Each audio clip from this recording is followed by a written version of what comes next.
Sa ikatlong araw ng bakbakan sa pagitan ng Israel at militanteng grupo na Hamas, ipinag-utos na ni Israeli Defense Minister Yoav Gallant ang total siege o pagkubkob sa Gaza Strip.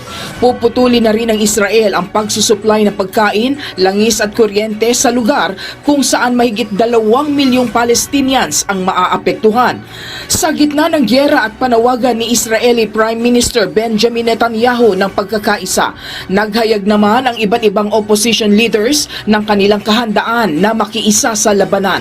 Ayon sa ilang opposition leader, handa silang tumulong sa gobyerno ng Israel tungo sa pagbuo ng war cabinet na mangunguna sa pakikipaglaban sa Gaza.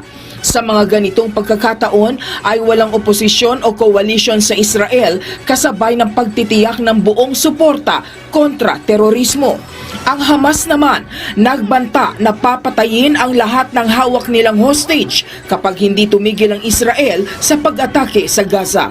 Ayon sa tagapagsalita ng grupo, hindi sila magdadalawang isip na gumanti kung magpapatuloy ang mga pag-atake at ipapalabas pa online ang gagawing pagpatay sa mga bihag.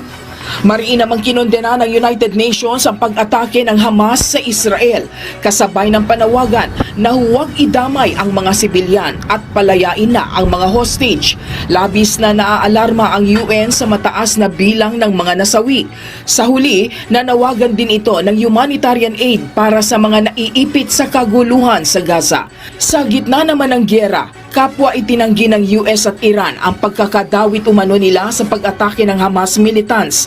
Napabalita kasi na nagbigay umano ng $6 na bilyong ang US sa Iran na nagamit umano sa pag-atake ng Hamas sa Israel. Ayon kay US Secretary of State Antony Blinken, hindi pa nagagalaw ang naturang funds at kung gagamitin man ito ay sisiguraduhin para sa pagkain, gamot at medical equipment.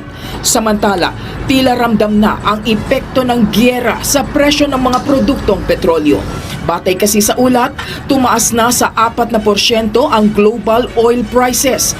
Gayunman, maliit lang ang epekto nito dahil hindi rin kalakihan ang produksyon ng petrolyo sa Gaza at Israel.